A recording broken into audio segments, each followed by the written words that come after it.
또 한국인이야?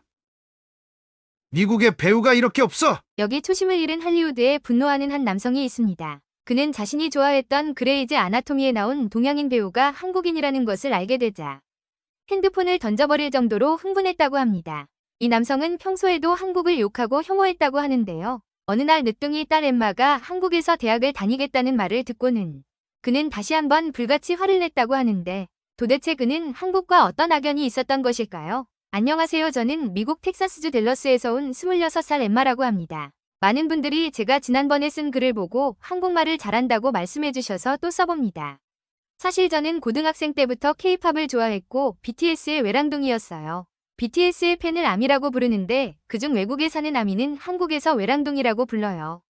외국 아미와 사랑둥이라는 말을 합한 말인데 너무 귀엽죠? 한국인 특유의 정이 느껴지는 별명인 것 같아요.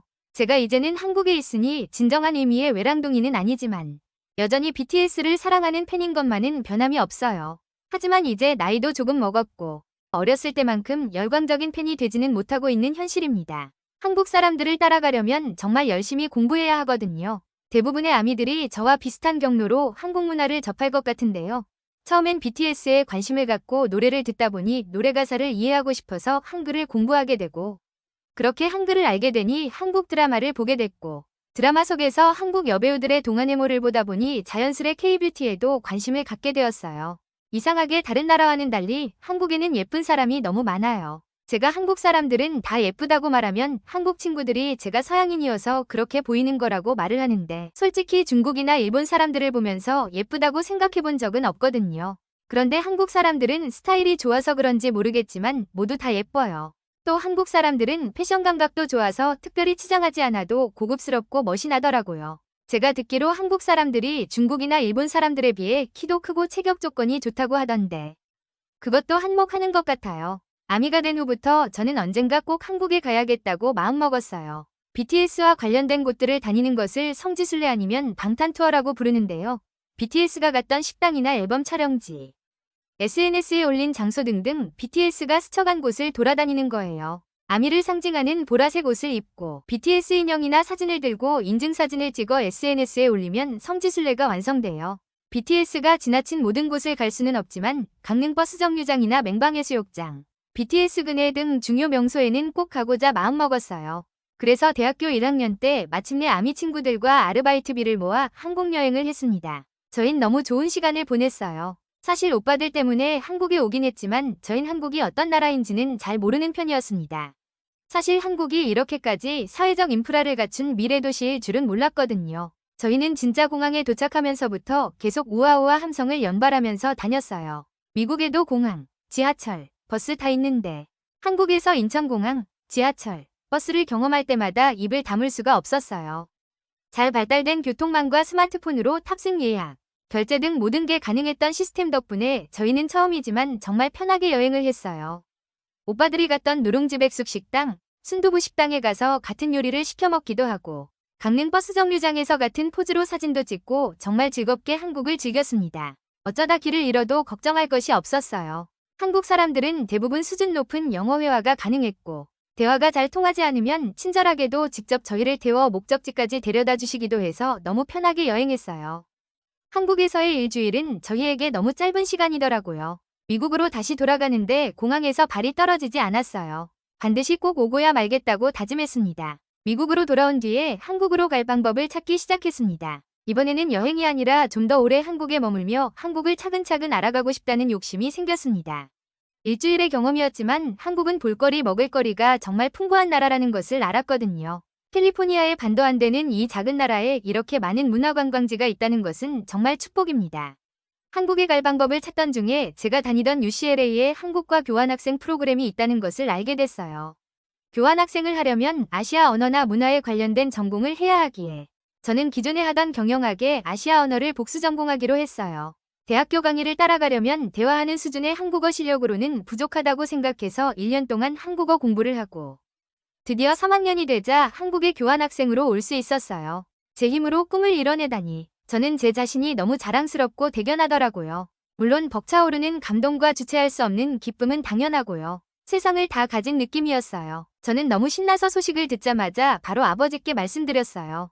그런데 문제는 여기서부터 시작됐습니다. 아버지가 한국행을 극구 반대하시는 거예요. 아무래도 늦둥이 딸을 혼자 한국에 보내는 것을 염려하시는 것 같았어요. 아버지는 50이 다 되어서 저를 보셨거든요. 원래는 가정을 가질 생각이 없으셨는데 늦게 어머니를 만났고 제가 생겼다고 합니다. 저는 아버지의 걱정을 덜어드리려고 한국은 여행도 이미 다녀온 곳이고 한국이 세계에서 가장 안전한 나라라는 것은 이미 세상이 다 아는 사실이라고 말씀드렸어요. 스타벅스에 핸드폰과 노트북을 두고 몇 시간 밖에 나갔다가 들어와도 물건들이 그대로 있는 나라라고 말씀드렸더니 아버지가 잠시 신기해하는 것이 느껴지더라고요. 물론 그래도 안 된다고 바로 말씀하셨지만요. 사실 아버지가 한국을 극혐하시는 데는 이유가 있어요. 아버지는 할아버지의 얼굴을 보지 못한 채 자라셨거든요. 할아버지인 조지홀은 한국전쟁에 참전한 젊은 군인이었어요. 할아버지는 돌아오시지 못했습니다. 공식 보고서에 따르면 산에서 야간 매복 공격을 당해 사망했지만 시신은 발견되지 않았다고 해요. 며칠 후 남편을 잃은 아픔에 젖은 할머니는 깔끔하게 접힌 성조기와 상실의 고통을 덜어주는데 아무 도움이 되지 않는 애도 편지 하나를 받으셨어요. 그때 할머니는 임신 8개월째였다고 합니다. 남편 없이 빈약한 연금 외에 정부의 재정적 지원도 없이 지내는 할머니의 삶은 쉽지 않았습니다. 2차 대전 당시 미국은 리베콩 로즈라며 여성들의 노동 참가를 독려하기 시작했지만 미국 승리가 확실시되자 바로 가정으로 돌아가라고 했습니다. 공장에서 일하는 여성도 있었지만 여성의 70% 이상은 실직자인 사회에서 아이까지 있는 할머니가 하실 수 있는 일은 많지 않았어요. 유쾌하고 낙천적인 성격이었던 할머니는 점점 생계에 찌들어 말 수도 적어지고 어린 아들에게 힘들어하는 모습을 보이지 않으려 하다 보니 자연히 아버지와 함께할 시간도 적어졌어요. 할머니도 아버지도 힘든 시간을 보내셨어요. 아버지는 친구들을 굉장히 부러워하셨대요. 친구들은 아버지와 자동차 수리 등을 하기도 하고 캠핑 가서 낚시를 배우는 등 아버지와 함께한 시간을 자랑했지만 저희 아버지에겐 그런 것을 같이 해줄 사람이 없었으니까요. 할아버지가 계시지 않은 것이 한국전쟁 때문이라는 것을 안 후로 아버지는 한국을 증오하게 되셨어요. 미국 내에서 한국전쟁은 잊혀진 전쟁이라고도 불리는데 아버지에게는 그 말이 아버지의 인생을 요약하는 말처럼 느껴지셨대요. 전쟁 중 명예롭게 돌아가신 할아버지는 미국에서 잊혀졌고 할머니와 아버지도 잊혀졌으니까요. 나중에 제가 공부해보니 한국전쟁에 대해서 미국이 이렇다 할 태도를 보이지 않는 이유는 한국전쟁이 휴전으로 끝나서 그렇다고 합니다. 2차 대전은 미국이 세상을 구한 전쟁이었고 베트남전은 패배한 전쟁으로 반성하자는 목소리가 있었지만 한국전쟁은 이도저도 아니라고 평가하는 사람이 많더라고요. 알지도 못하는 나라에 가서 희생하신 할아버지를 생각하면 저도 이런 평가에는 화가 나는데 그것을 어린 시절부터 겪었던 아버지의 증오가 이해가 돼요. 물론 증오의 대상이 나라를 위한 희생을 도외시한 미국 정부가 아니라 한국인 것은 잘못되었지만 그것은 말로 이해시킬 수 있는 것은 아니더라고요. 저는 아버지께 할아버지가 구하려고 했던 나라에 가서 직접 제 눈으로 보고 할아버지의 희생이 헛되지 않았다는 것을 확인하고 싶다고 말씀드렸어요.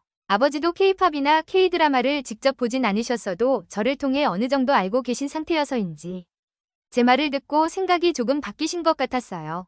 저는 이때다 싶어 아버지께 정 그렇게 걱정되시면 직접 가서 한국을 알아보고 제가 다닐 학교도 보시면 되지 않겠냐고 말씀드렸어요. 아버지가 한국의 모습을 보면 생각이 달라지실 거라는 확신이 있었거든요. 아버지는 이틀을 고민하시더니 그럼 함께 가자고 하시더라고요. 아버지도 할아버지가 무엇을 위해 싸웠는지 그리고 그것이 고통을 감당할 만한 가치가 있었는지 알고 싶으셨던 것 같아요. 한국 여행이 수십 년 동안 골마했던 상처를 치유할 기회가 되었으면 하는 바람으로 우린 한국에 왔습니다. 저는 아버지의 마음을 편히 해드릴 수 있을 기회가 되었으면 하는 바람에 한국에 대해 더 공부하고 여행 계획을 짰어요. 한국이 얼마나 발전한 나라인지를 보여드리고 싶어 비행기도 일부러 한국 항공사로 예매했어요. 아버지는 유럽이나 남미 등 가까운 나라에는 가보셨지만 한국처럼 멀리 있는 나라는 처음이셔서 비즈니스석으로 했어요. 젊은 저도 13시간을 계속 이코노미석에 있는 것은 정말 힘들었거든요. 아버지는 여행에 큰 기대를 하진 않으셨어요. 그렇지만 비행기 탑승하면서부터 충격을 받으셨죠. 댈러스 공항에 있는 비즈니스 라운지는 작아서 그런지 별 감흥이 없으시더라고요. 그냥 간식 조금 드시고 맛이 나쁘진 않다는 정도의 반응이셨는데 막상 비행기를 타보고는 깜짝 놀라시더라고요.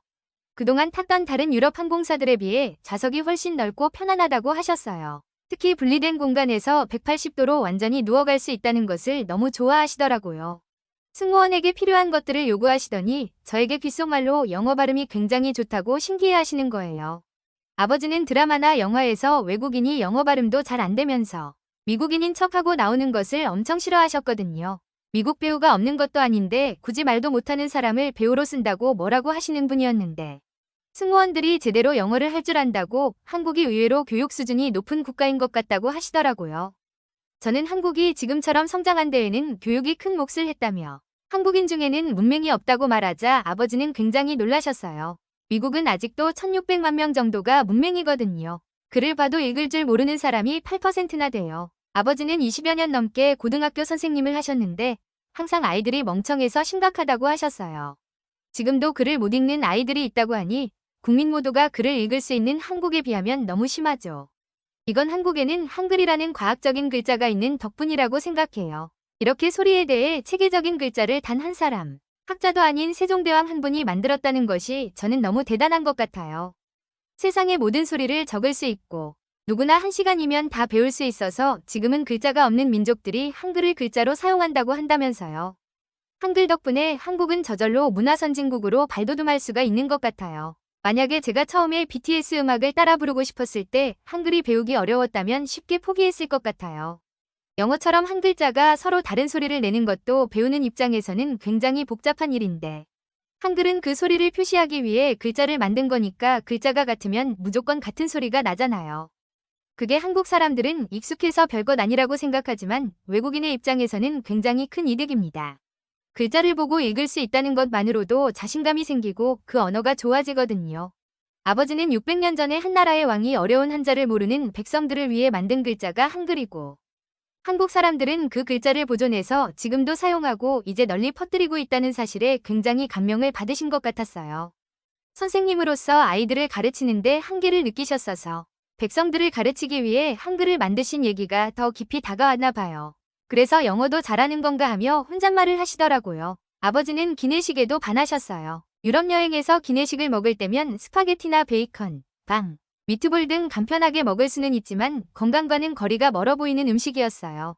야채도 없고 과일은 통조림 과일 같은 것을 조금만 주는 아버지 연령대의 노인에게는 부담스러운 식사인데 한국은 대부분의 음식이 건강식이잖아요. 기내식으로 나온 불고기와 신선한 채소들, 그리고 금방 만든 것 같은 밥은 아버지 입맛에도 맞으셨는지 금세 다 드시더니 더 달라고 하시더라고요.